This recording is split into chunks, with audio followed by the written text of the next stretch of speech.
un discurso del primer ministro de la República Islámica de Pakistán, Su Excelencia Imran Khan.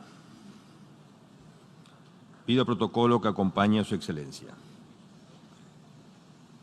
Tengo el gran placer de dar la bienvenida al señor primer ministro de la República Islámica de Pakistán, a quien invito a dirigirse a la Asamblea General.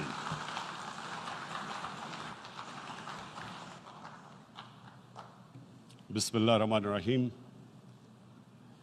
Iyyaka na'budu wa iyyaka nasta'in. Mr. President, Honorable Secretary General, Excellencies, ladies and gentlemen, I feel honored today to represent my country at this Forum of World Leaders, where we have a chance to discuss problems that the world is facing. I want to talk about a lot of problems, but just 4 today. And I especially came to this forum despite a difficult time in my country, facing challenges. I would not have come, but because I feel that there are some very urgent problems which the world must address. So first of all, I start with climate change. So many leaders have talked about climate change. But Mr. President, I feel that there is a lack of seriousness. Perhaps world leaders some of the leaders who can do a lot, do not realize the urgency of the situation. We have a lot of ideas, but as someone said, ideas without funding is mere hallucination. Pakistan, I'll give you start with my own country. Our country is amongst the top 10 nations in the world which are most affected by climate change. We depend upon our rivers. We are mainly an agricultural country. And 80% of the water in our rivers comes from our glaciers. The glaciers not just on the Pakistani side, even India. The river, the 80% of the water in Ganges and the Indian rivers also comes from the glaciers, from the Himalayan glaciers, Karakoram, Hindu Kush. And these glaciers are melting at quite a rapid pace. We detected already 5,000 glacial lakes in our mountains. And if this keeps going, if nothing is done, we are scared that humans are facing a huge catastrophe. In my country, when my party came to power in the province of KP, we planted 1 billion trees in 5 years. Now we've set ourselves a target of 10 billion trees in Pakistan. Idea being to counter the effects of global warming. But one country cannot do anything. This has to be a combined effort of the world. My optimism comes from the fact that humans, the Almighty has endowed humans with great powers. We can do anything, provided our survival instinct is stirred up. And this is really what I hope that the United Nations will take a lead in this. There must be more emphasis. Richer countries must be pushed. Countries that are responsible for, mainly are responsible for greenhouse gas emissions. They must be pushed because our country contributes minuscule amount to greenhouse gases. So I feel that the United Nations must take leadership in this. My second issue for me right now is even more critical. Mr. President, every year, billions of dollars leave the poorer countries and go towards rich countries. Billions of dollars siphoned off by the ruling elites of the developing world. And they find their way into Western bank accounts, offshore accounts, tax havens, expensive properties hidden behind companies bought in Western capitals. Mr. President, this is devastating the developing world. This is causing more poverty, debts. It's impoverishing the developing world. The difference between rich and poor countries is growing because of this. Money laundering, which happens because money leaves the poorer countries into rich countries, is not treated the same as, for instance, money from drugs or terror financing. The seriousness which terror financing and money from drugs, the way it is treated, it's not the same. The way the poor countries are being plundered by their elites. It's not happening. In my country, when I took charge of our government a year back, in the 10 years preceding that, our total debt went up 4 times. The debt we had accumulated in 60 years, just in 10 years, it went up 4 times. As a result, the total revenue we collected in 1 year, half of it went into debt servicing. How are we going to spend money on our human beings, 220 million people, when half the money is going into debt servicing? Because our country was plundered by the elites, the ruling elite.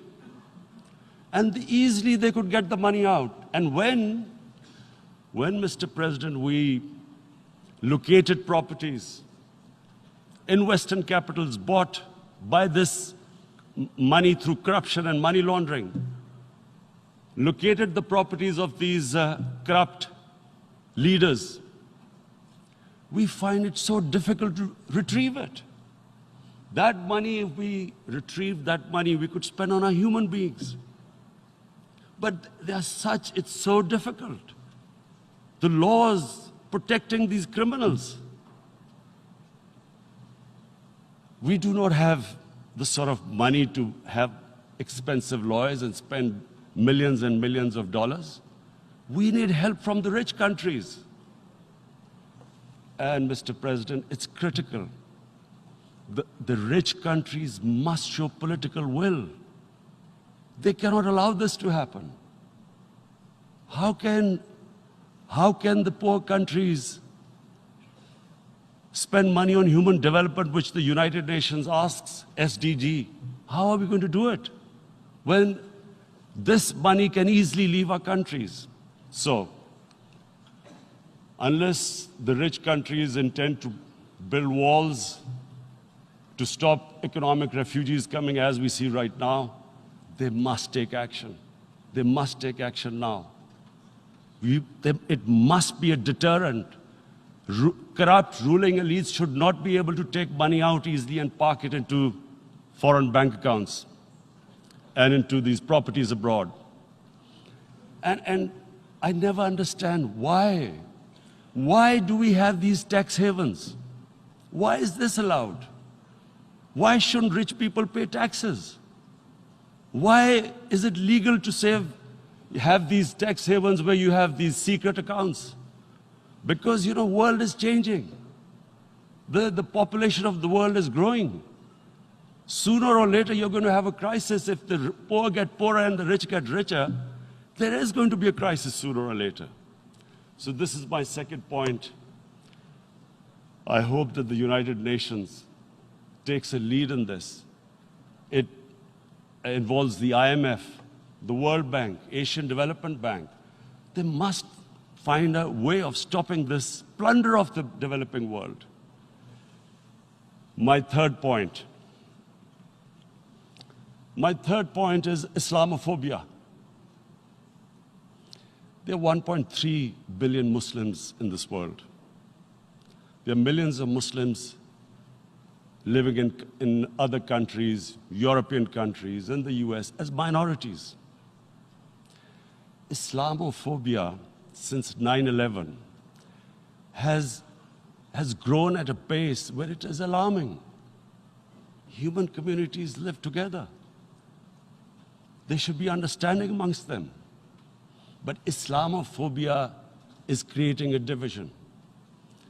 Muslim women wearing hijab, it's become an issue. It's become an issue in some countries. Hijab is some sort of a weapon. A woman can take off her clothes in countries, but she can't put on more clothes. How is this happening? Because of Islamophobia. And how did this Islamophobia start? After 9/11. And why did it start? Because certain Western leaders equated terrorism with Islam. Islamic terrorism. Radical Islam. What is radical Islam? There is only one Islam. And that is the Islam we follow of Prophet Muhammad sallallahu alaihi wasallam. There is no other Islam. Radical Islam, Islamic terrorism, what message did they send to people in the West? And why is there Islamophobia? How is a person in New York, in the Midwest, in the US, in European capital, how is he going to distinguish between who is a moderate Muslim and who's a radical Muslim? Because terrorism has nothing to do with any religion. This Islamic terrorism, Islamic radicalism, and sadly used by leaders, this has been the main reason for this Islamophobia.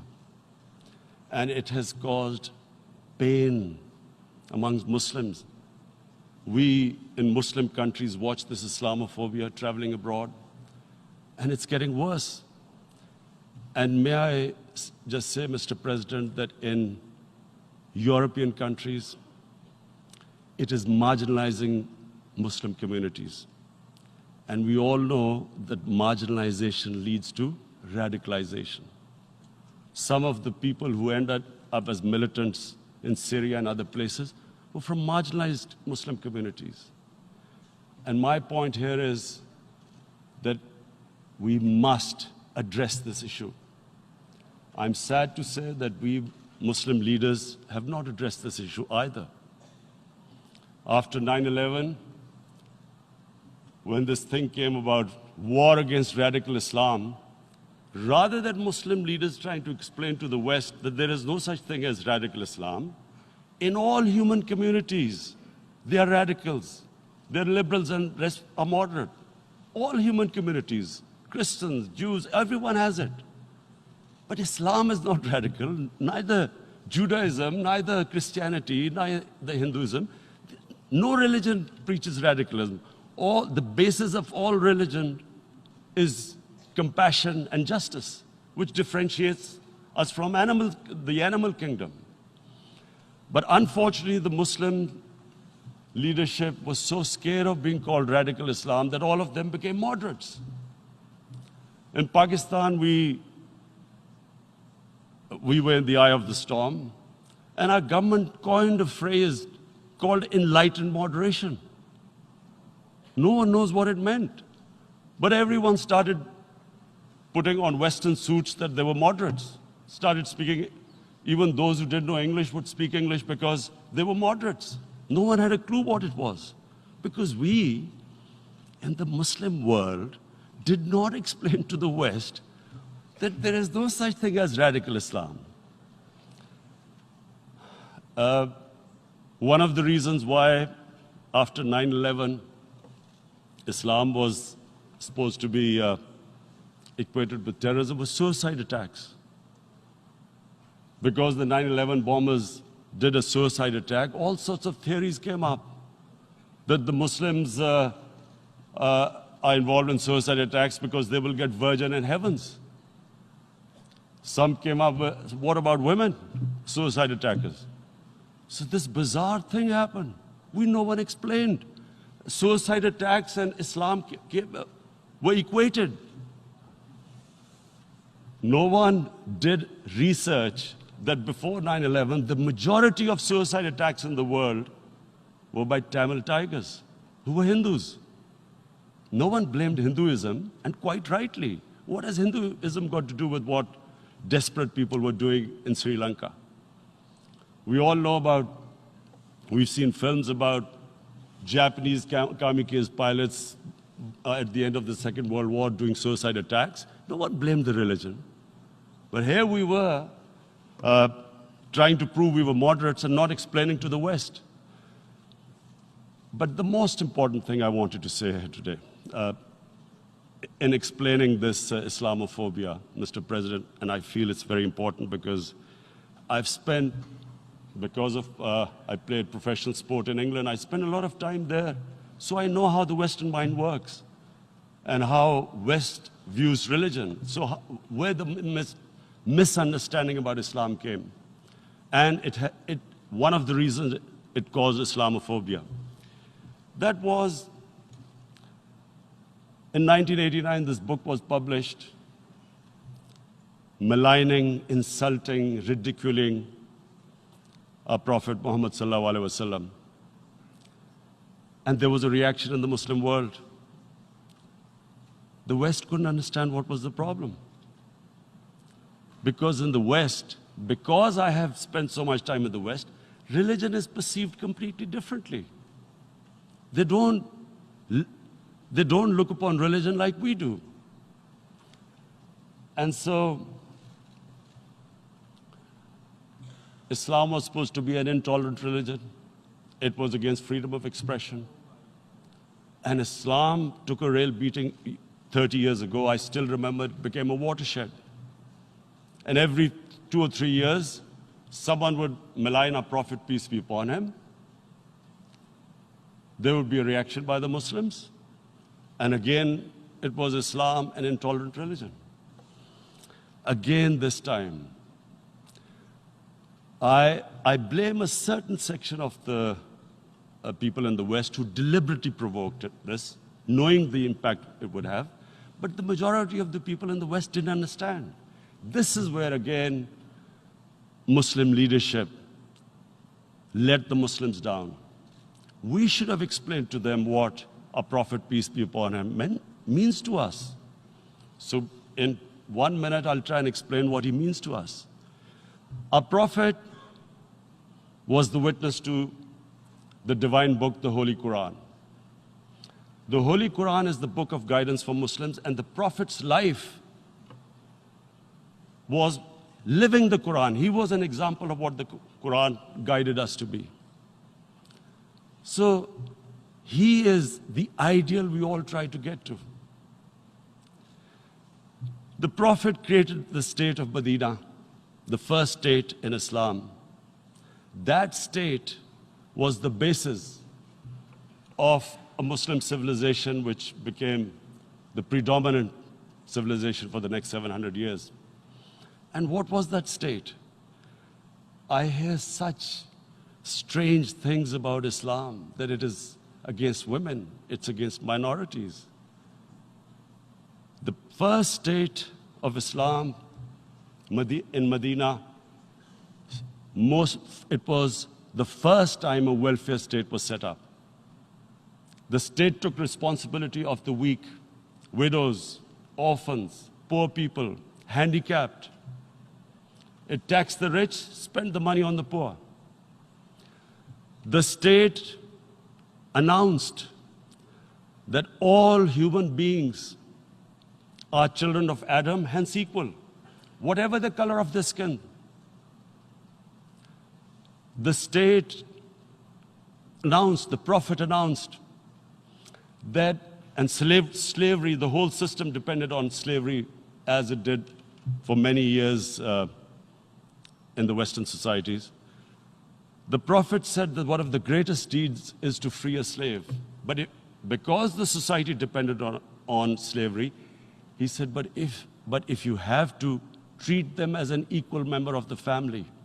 And as a result, something happened in a Muslim world which hasn't happened in any other civilization. Slave dynasties appeared. Slaves became kings. The Mamluks, slaves who ruled Egypt. In India, there were slave dynasties. And then, with minorities, again, you hear that Islam is supposed to be against minorities. Let me just make this clear. In Islam, the Prophet announced that everyone was free to practice his religion. It was a sacred duty to protect the places of worship of all religions. He announced that every person is equal in front of law, whatever his religion or his color. And this incredible case, and I always quote this, that the fourth Khalifa, the head of state of Medina, he lost a court case against a Jewish citizen. So, number one, it showed there was a rule of law, no one was above law. And number two, that a Jewish citizen was an equal citizen. So, Mr. President, when a Muslim society is unjust to its minorities, it is going against the religion of Islam and our Prophet, peace be upon him. So, it is important to understand this. The Prophet lives in our hearts. When he's ridiculed, when he's insulted, it hurts. As we human beings understand one thing, the pain of the heart is far, far, far more hurtful than physical pain. And that's why the Muslims react. And I always thought that if I ever had this stage, I would try and explain this to the world community, especially to the Western community, because having lived in the Western community, people didn't understand this. When I first went as a teenager to England, there was a comedy film on Jesus Christ. It's unthinkable in Muslim societies. So we need to explain that, look, in a human community, we must be sensitive to what causes pain to other human beings. We have, in the Western society, and quite rightly, the Holocaust is treated with sensitivity because it gives the Jewish community pain. That's all we ask, that do not use freedom of speech to cause us pain by insulting our Holy Prophet. That's all we want. And now, the number fourth point, Mr. President, and this is the most critical point, is the reason why I especially came here. It is about what is happening in Kashmir. Before I go on this, I want to make one thing clear, that when we came to power, my first priority was that Pakistan would be a country which will try its best to bring peace. We had been through this war on terror. We joined the United States war on terror after 2001. And Pakistan went through one of its worst periods where 70,000 Pakistanis died and over 150 billion was lost to our economy.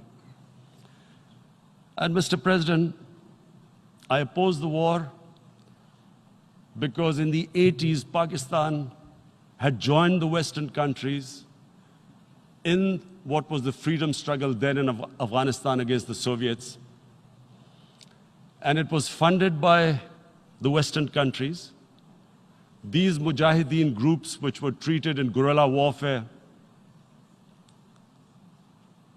were trained by Pakistan Army, funded by the Western countries, and especially US, and they waged what was a freedom struggle in Afghanistan. The Soviets called them terrorists. We called them freedom fighters. 1989,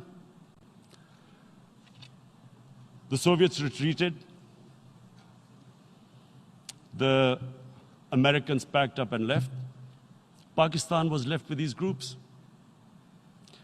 Come 9/11, Pakistan joined the United States in this war on terror. And now our government was supposed to, the reason why I opposed joining this war, because here we had indoctrinated them in jihad, meaning freedom struggle against foreign occupation. Now, because we had joined the US, and the US had occupied Afghanistan, now we were supposed to tell them that, no, this is not freedom struggle and jihad, it's terrorism. So that's why I tried to tell then government that, stay neutral, because you will have leverage over them. You will be able to control them. But if you join them, you become collaborators, and they will attack you, which is what happened. They turned against us.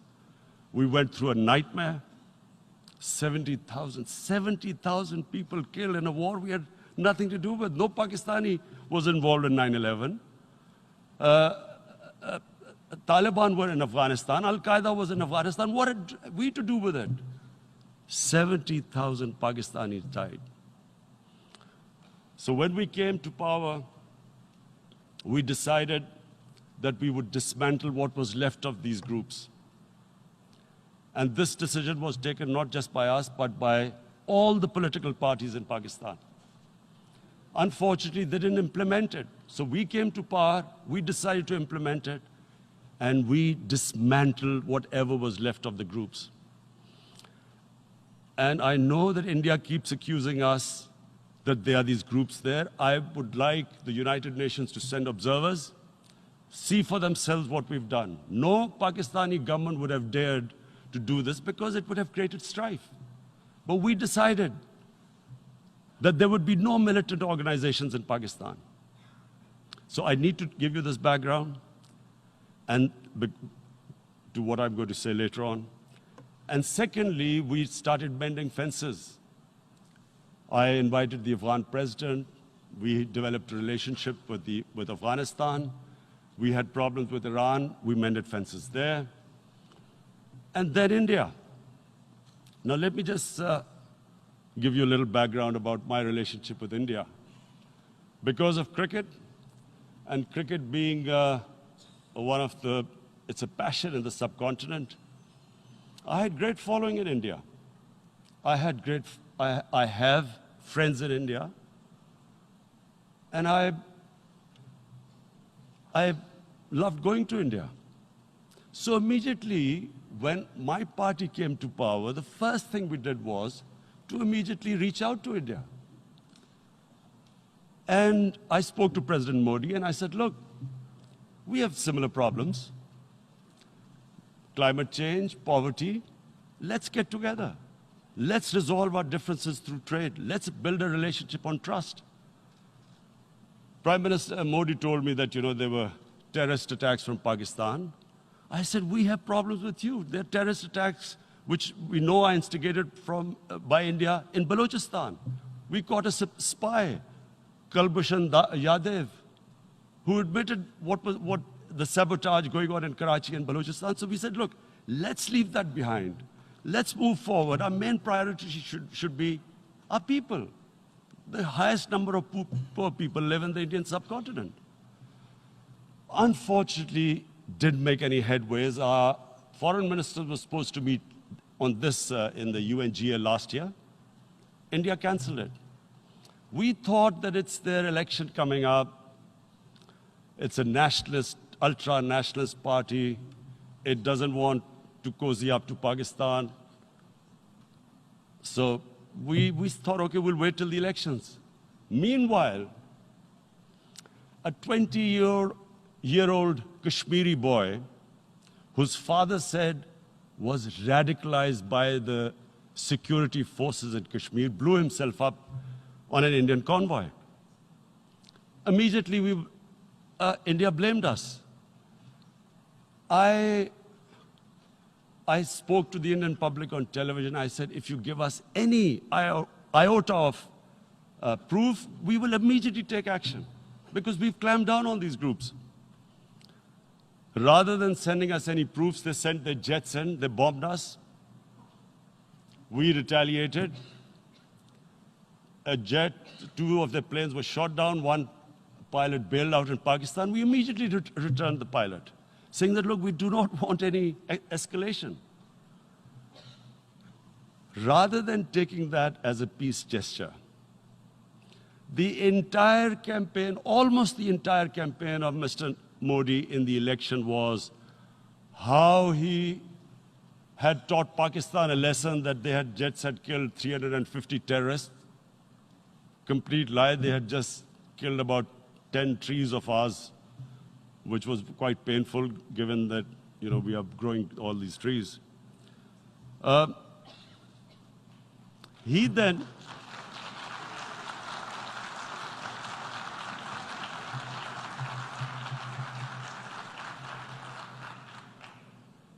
the election campaign, Mr. Modi used words like, this is just a trailer, the movie is about to start.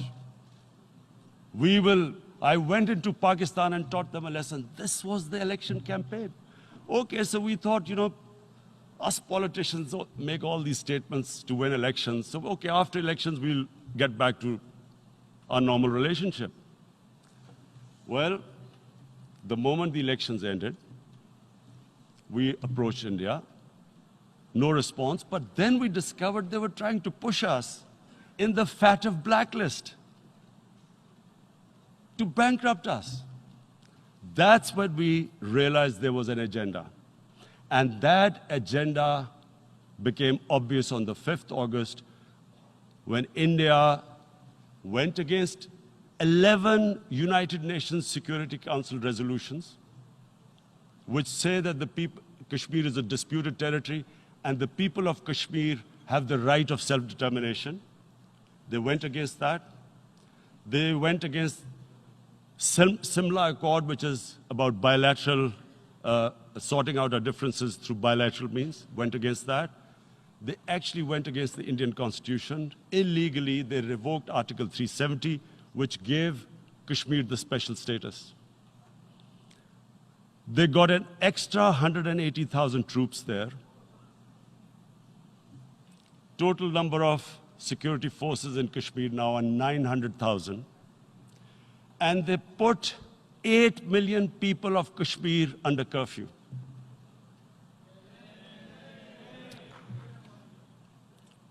Mr. President,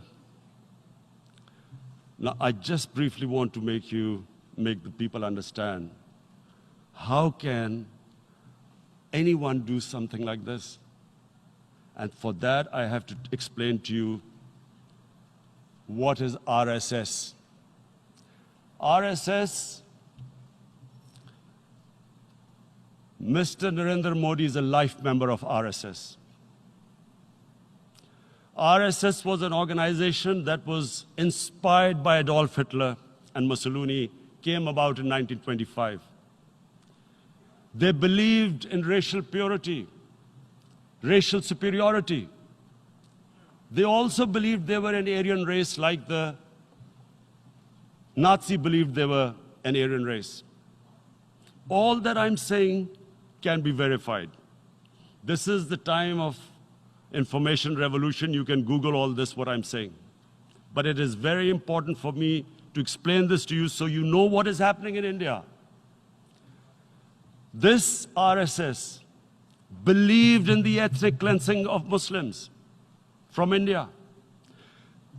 At one point, there was racial superiority of the Hindu race.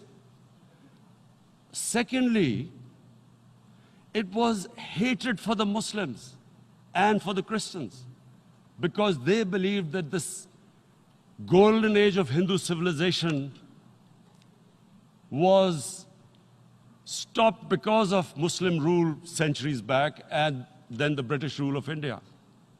So it was racial superiority and hatred for Muslims and Christians. This is openly stated. You look at the founding fathers of RSS, Golwalkar and Savarkar. Just Google them and you'll find out. And this ideology of hate is what murdered the great Mahatma Gandhi in 1948. It was this ideology of hate that made Narendra Modi in 2002 do a pogrom against Muslims in Gujarat when he was the chief minister. He allowed 3 days for these RSS goons who were inspired by the Hitler brown shirts. They actually wear brown shirts. This RSS, the Congress Home Minister gave a statement that in RSS camps, terrorists are being trained. And these terrorists butchered 2,000 Muslims and 150,000 Muslims were made homeless. Narendra Modi could not travel to the US because of that. And I need to make you understand this background before I explain to you that what sort of a mindset would lay siege to 8 million people with 900,000 troops. Women, children, sick people, locked in as animals. In fact, of what I know of England, if 8 million animals were locked in, the RSPCA would have made a lot of noise about it. These are human beings.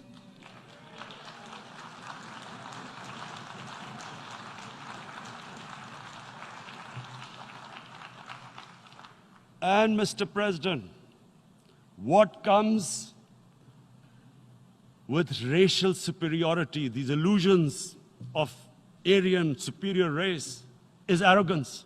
The two go together.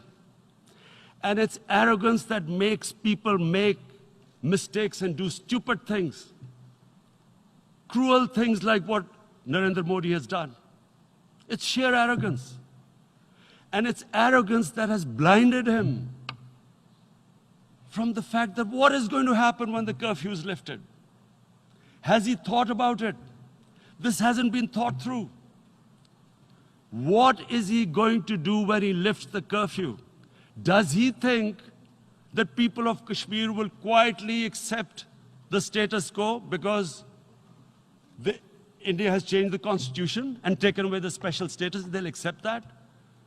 Mr. President, 100,000 Kashmiris have died in the past 30 years because they were denied the right given by the United Nations, the right for self-determination.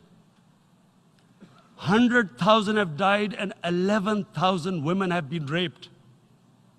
There are 2 United Nations human rights reports on this.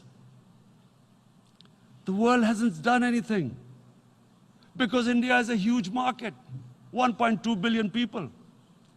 Sadly, the material prevails over the human. But this has serious consequences. Again, I repeat, that's why I'm here. Look, what is going to happen when the curfew is lifted will be a bloodbath. The people will come out. There are 900,000 troops there. They haven't come to, as Narendra Modi says, he's done this for prosperity of Kashmir. This is supposed to be for the development. These 900,000 troops, what are they going to do when they come out? There'll be a bloodbath. Has he thought it through what happens then? Mr. President, has anyone thought that what happens when there is a bloodbath? What do you think the impact will have on people of Kashmir. What do you think they will think? The way they have been boxed in their houses, treated like worse than animals, no rights. Thousands of all the political leadership has been arrested, taken out of Kashmir. Even those Kashmiri leaders who were pro-India have been taken out. 13,000 boys have been picked up and taken to God knows which destinations. So what do they think? What will the people of Kashmir do when they lift the curfew? They will be out in the streets. And what will these soldiers do? They will shoot them. They've already used pellet guns, blinded young boys. In the last 6 years, the 5 years, the oppression that has gone on in Kashmir. And so, Kashmiris will be further radicalized. Mr. President, there will be another Pulwama. And guess what? India will blame us. They're already blaming us. They're saying all this is happening because of Pakistan. One of their defense ministers said, there are 500 terrorists lined up on the border to go in. Why would Pakistan send 500 terrorists when there are 900,000 troops? What impact are they going to make? What will they do? And why would? Don't we know that the moment there is some terrorist attack, all that will happen is there'll be further cruelty and oppression of the people of Kashmir. We will just give the 900,000 troops to further crush the people of Kashmir. And then we'll give the Indian government an excuse that, look, Pakistan is a terrorist state, and this mantra that has gone on, Islamic terrorism. The moment you use this catchword, Islamic terrorism, the whole world turns away. No one talks about human rights. You can do whatever you want, which is what has happened in Kashmir, because they keep using this word, Islamic terrorism. And this is what they're doing right now. What do we benefit from further increasing the cruelty on the people of Kashmir? And why would we want this? But there is no other narrative left for India. As when they lift the curfew, whatever happens, Pakistan will be blamed, and there is always a danger of another Pulwama. They might come and bomb us again, and then another cycle might start. And what does Narendra Modi think? That 180 million Muslims of India are thinking right now. Aren't they watching these Kashmiris stuck inside for 55 days they've been stuck in? Aren't they watching? What do you think? Don't you think that the Muslims will be radicalized in India? And I'm talking about 180 million people.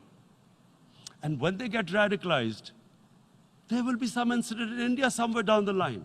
Again, we will be blamed. And I'm warning you right now, again, we will be blamed.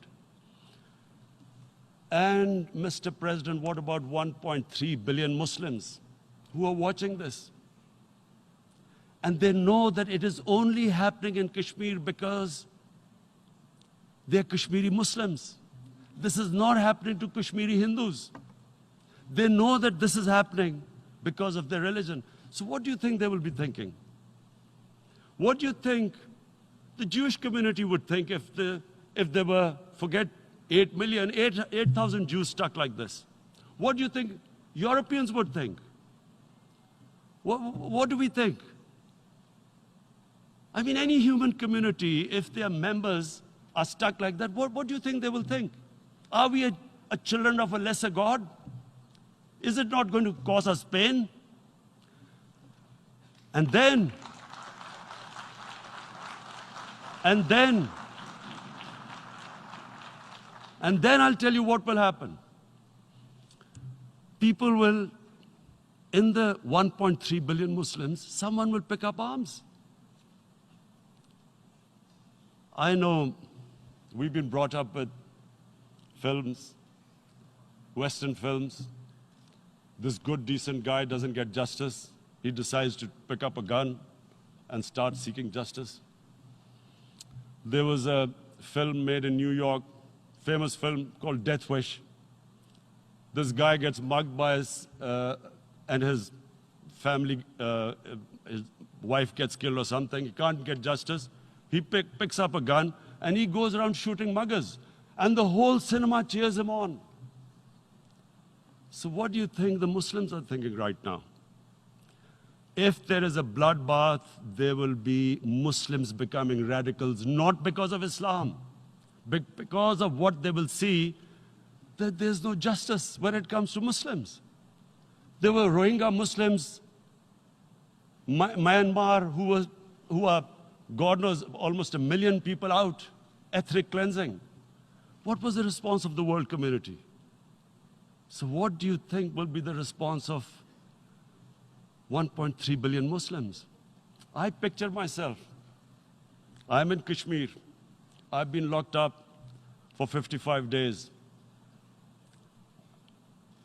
I have heard about, and there are rapes, Indian Army going into homes, soldiers.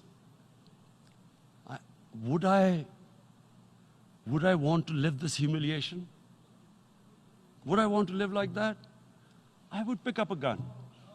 You're forcing people. You are forcing people into radicalization. When people lose the will to live, what is there to live for? And this is what, if you can do this to human beings, you are actually radicalizing people.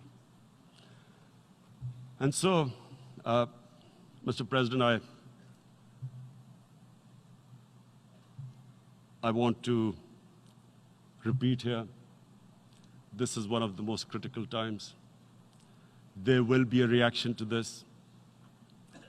Pakistan will be blamed. 2 nuclear-armed countries will come face to face like we came in February. And before we head in that direction, the United Nations has a responsibility. This is why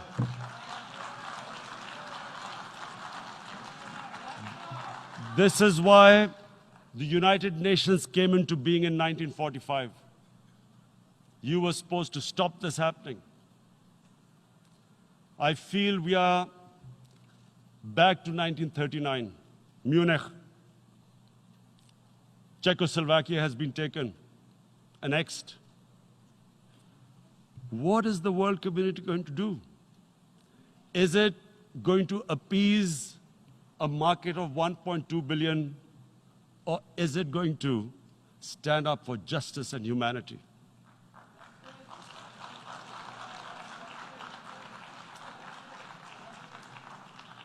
If this goes wrong, you hope for the best, but be prepared for the worst.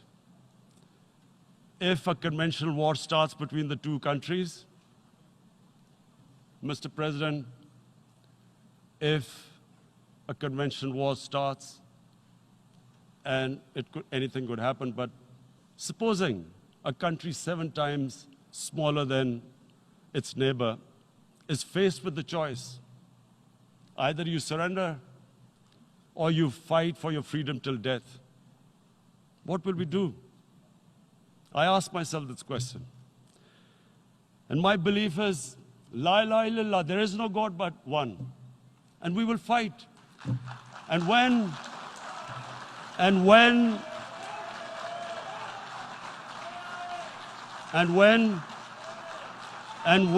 a nuclear-armed country fights to the end, it will have consequences far beyond the borders.